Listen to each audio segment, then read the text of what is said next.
Good morning students. आज हम 12.2 exercise continue करेंगे। क्वेश्चन नंबर 8 देखिए, एनसीईआरटी एक्सरसाइज। क्वेश्चन नंबर 8 में हमें कहा है उसने एक कोई स्क्वायर शेप का कोई फील्ड है, एक स्क्वायर शेप का कोई फील्ड है, इसकी 15 हमारे पास मीटर कोई साइड है, स्क्वायर शेप 15।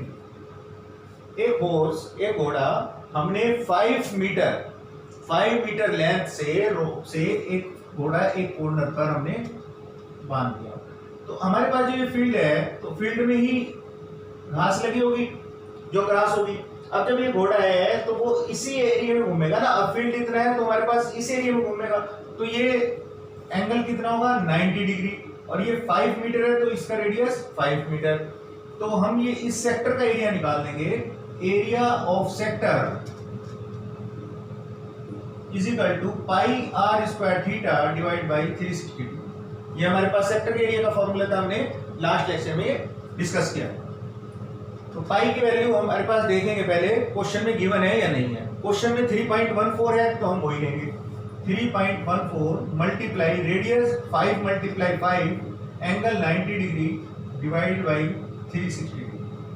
अब हमने इसको कैंसिल किया 4, ये 100 हमने लिख लिया यहाँ, 5 से 24, तो हमारे पास आया 314 डिवाइडेड बाई 8। ठीक है, जब हम इसको कैलकुलेट करेंगे तो हमारे पास इसके 19.625 मीटर स्क्वायर। ठीक है, ये हमारे पास इसका एरिया है सेक्टर का। अब सेकंड पार्ट में वो क्वेश्चन क्या कहता है, अगर हम इसकी जो लेंथ है 5 की जगह हम 10 कर दें, अगर हम 5 की जगह 10 कर दें तो एरिया ऑफ सेक्टर क्या होगा। सेकंड पार्ट के लिए एरिया ऑफ सेक्टर फॉर्मूला हमारा सेम रहेगा, तो रेडियस जो है, ये रेडियस की जगह हम 10 लिख देंगे। तो पाई की value 3.14 multiply 10 multiply 10 multiply 90 degree divided by 360। हम इसको कैंसिल करेंगे 4, अब ये डेसिमल हटाया तो यहाँ 100 आया, तो 102 ये कैंसिल, तो 314 डिवाइडेड बाई 4, 2 से कैंसिल करेंगे 157।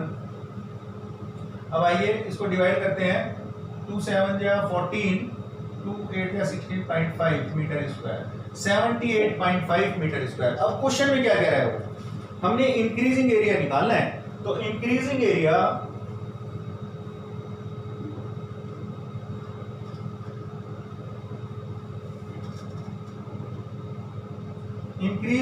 कितना होगा, इस एरिया में से 78.5 minus 19.625 metre square.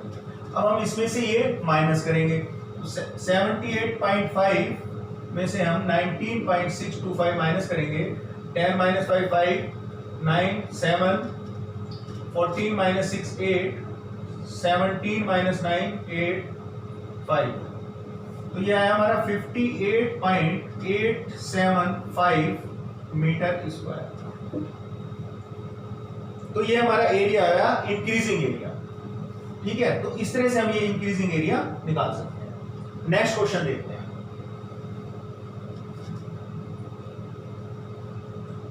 Question number 9 पढ़िए एनसीईआरटी में। क्वेश्चन नंबर 9 देखिए बच्चों, वो क्या कहता है, हमारे पास कोई सर्कल है, अब वायर लगा दी उस पर, ये सर्कल है, एक वायर लगी हुई है, तो इसमें ये रिम है, वायर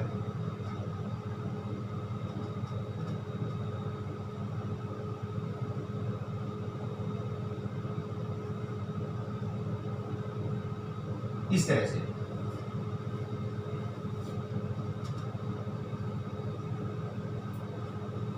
ठीक है, ये इक्वल डिस्टेंस में है। अब देखिए ये पार्ट कितने हैं, 1 2 3 4 5 6 7 8 9 10 रिम लगे हैं। उसने क्वेश्चन में कहा भी है कि हमारे पास ये 10 रिम लगे हुए हैं। अब ये आइए, इसमें जो रिम है, एक तो हमारे पास लगा है ये वायर और एक ये वायर है, तो इसका टोटल लेंथ निकालनी है। क्वेश्चन पढ़िए, डायमीटर 35 मिलीमीटर, डायमीटर 35 तो रेडियस कितना होगा 35/2। ठीक है, अब देखिए एंगल निकालना है हमें, पहले क्या करेंगे, सर्कल का सरकमफ्रेंस क्या होता है 2πr, हमारे पास ये सरकमफ्रेंस होगा और रेडियस कितना है 35/2। अब जब हम इसको कैलकुलेट करेंगे 5 2 से 2 कैंसिल, तो यहां आएगा इतने मिलीमीटर 110 मिलीमीटर, ये हमारा सरकमफ्रेंस आ गया।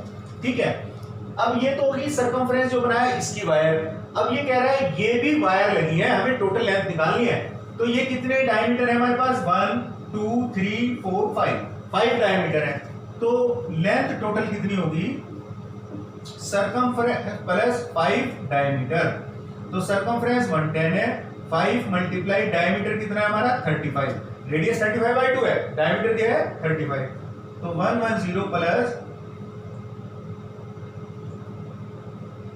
175 आया। अब जब ऐड करेंगे 285 मिलीमीटर, ये हमारी टोटल लेंथ आ गई इसकी 285।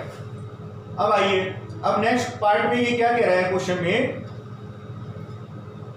Area of each sector of approach, जो हमारे पास अप्रोच बना हुआ है इसका ईच सेक्टर यानी कि एक सेक्टर का एरिया निकालना है हमें। ठीक है, रेडियस तो हमारे पास है, अगर हमें एंगल मिल जाए तो हमारी प्रॉब्लम सॉल्व हो जाएगी। देखिए ये पूरा एंगल कितना है 360 डिग्री, तो 1 2 3 4 5 6 7 8 9 10 पार्ट है, तो एंगल निकालने के लिए हम 360 डिग्री डिवाइड बाय 10, तो कितना आया 36 डिग्री। तो एरिया ऑफ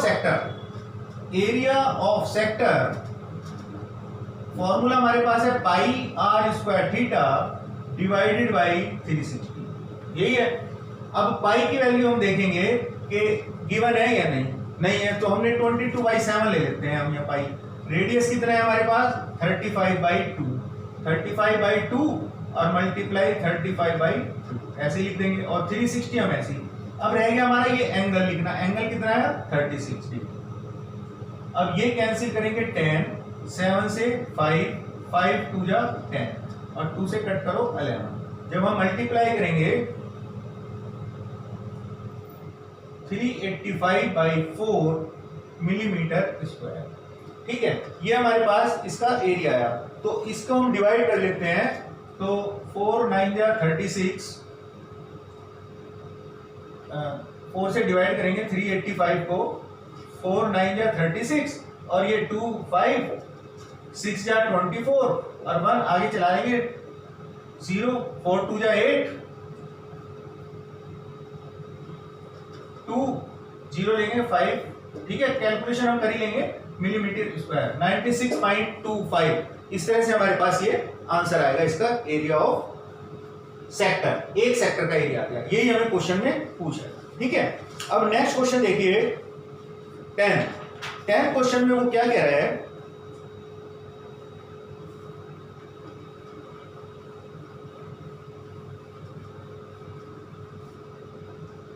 हमारे पास एक अम्ब्रेला उसमें जो वायर लगे होती है ना, रिम से होते हैं, तो वो इस शेप की बनी हुई है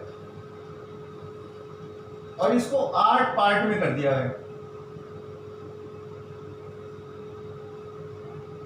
8 पार्ट 1 2 3 4 5 6 7 8। तो ये पूरा एंगल 360 डिग्री का है, और जब हम एक एंगल निकालेंगे थीटा, तो एंगल हमारे पास होगा, ये क्वेश्चन नंबर है हमारे पास 10, तो एंगल हमारे पास होगा 360 डिवाइडेड बाई 8, ये हमारे पास एंगल आएगा। ठीक है, जब हम इसको 360 को 8 से डिवाइड करेंगे तो हमारे पास एंगल आ जाएगा 45 डिग्री। ठीक है, अब आइए क्वेश्चन में कह रहा है वो 8 रिम है और रेडियस 45, रेडियस उसने गिवन दिया हुआ है, रेडियस 45 सेंटीमीटर लिखा है इसने।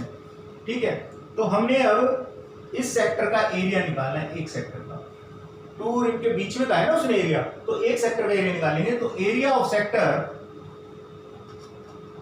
Is equal to pi r square theta divided by 360 degree. ठीक है, अब पाई की वैल्यू देख लेते हैं हमें गिवन है या नहीं है। पाई की वैल्यू गिवन नहीं है तो हम 22/7 लेंगे, 22/7 रेडियस हमारे पास कितना है 45 मल्टीप्लाई 45 मल्टीप्लाई एंगल कितना है 45 मल्टीप्लाई 360 डिग्री। ठीक है, 5 से काटिए 72 8 2 से 4, तो हमारे पास है 11 मल्टीप्लाई 45 मल्टीप्लाई 45 डिवाइड बाई 28। तो ये हमारे पास सेंटीमीटर स्क्वायर एरिया आ गया। तो इसको हम कैलकुलेट कर लेंगे, डेसिमल में कन्वर्ट कर लेंगे, तो हमारे पास ये एरिया आ जाएगा।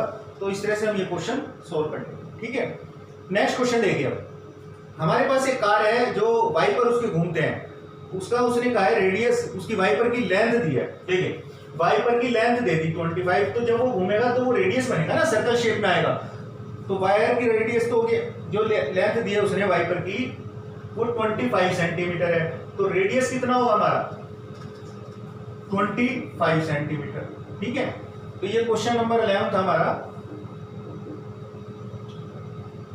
अब आइए, उसने कहा है जब वाइपर ऐसे सर्कुलेट होता है, वाइपर घूमता है, तो उसके बीच में, जैसे है ना ये वाइपर है, तो जब ये घूम रहा है ऐसे, तो इसके बीच में 135 डिग्री का एंगल बनता है। तो 135 डिग्री का एंगल, तो दैट मींस एंगल कितना हुआ 135।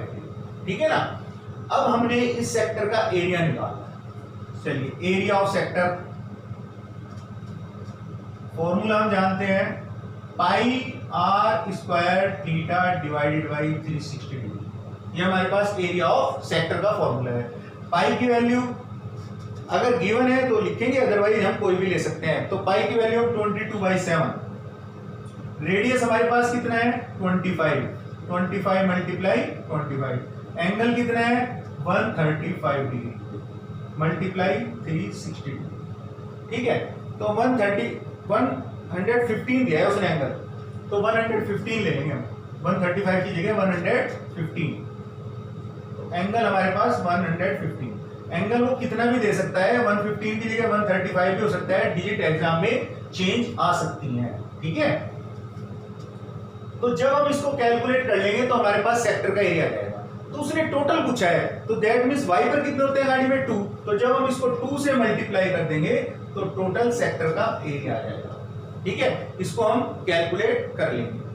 तो इस तरह से हम ये क्वेश्चन आगे सोल्व कर लेंगे। ठीक है, और इनको फेयर नोट पे भी ट्राई करना, करके देखना। Okay, take care.